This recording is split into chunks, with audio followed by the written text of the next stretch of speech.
shoulder mobility and strengthening post-reconstruction.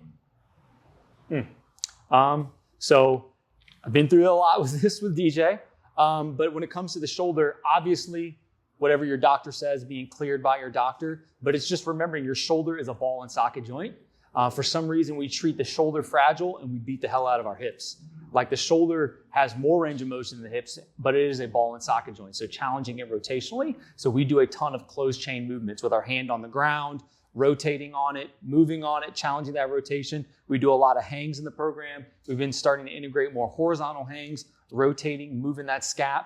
But it's just challenging that shoulder joint, not running away from it. And as well, the shoulder is sometimes the weakest link in the chain. So you have a shoulder issue, but the issue is not from the shoulder. It's because the scap doesn't move. And the scap doesn't move because the spine's locked down and it doesn't move. So make sure we always take a step back. Am I moving in my spine daily? Am I doing my cat camels? Am I doing my rotations? And then from there, am I moving my scap during my strength training? And then working our way out. Now is the shoulder joint doing the right thing? We're so quick to run and put a band in our hands and do this stuff, but we really never address the spine. So make sure we're starting from the spine and then working our way out. One of the hardest things for me coming back was to trust the joint. Because the doctor said I was good. I had really great strength and rehab coaches. I was still in the military. I got with Vernon for strength conditioning right after. I mean, everything was set in my favor, but it was my first time doing something upper body that big. I had broken collarbones before when I was a kid, but the shoulder thing really freaked me out. There were a lot of anchors in it. And I remember the very first time I tried to stretch my arm overhead. I mean, it took 6 months to get to this point. And now I'm with Vernon. He's like, hey, we're going to hang from the bar. And dude, I looked at him and I was like, there's no fucking way. No. And we started with loosening up my scaps and my lats. Like I was so bound up because I hadn't been able to move for 6 months that we had to build the confidence, like confidence enough to hang.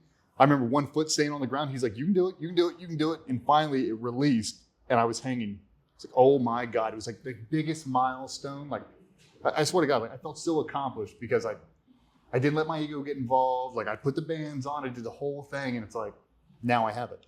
Like now I feel comfortable. Like we're on the ground. Like my body weight is the load. Now I feel more connected.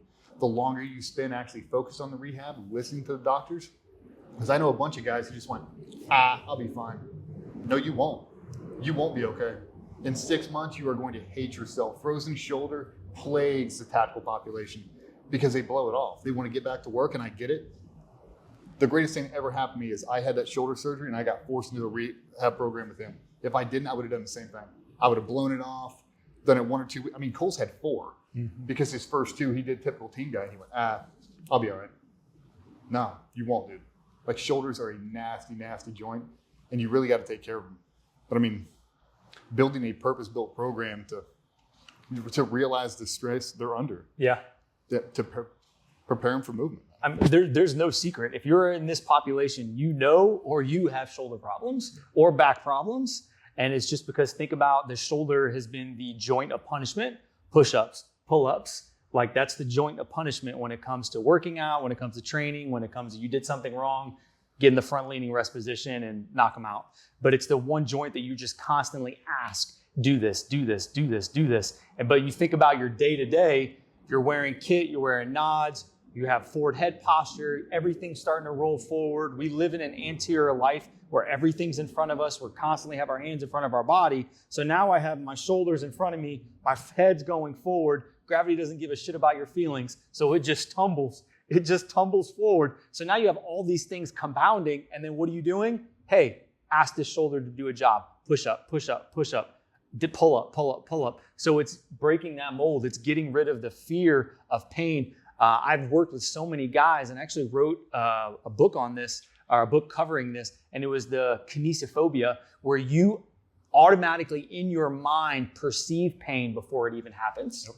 So when I have a bar, I can't tell you how many guys I've had a bar on the ground and been like, hey, we're deadlifting, and they instantly go, because they just perceive, fuck, man, my back's going to be destroyed now.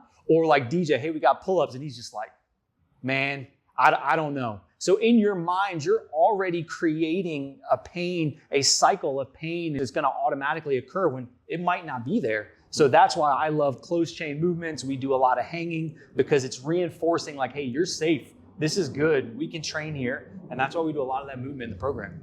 Absolutely.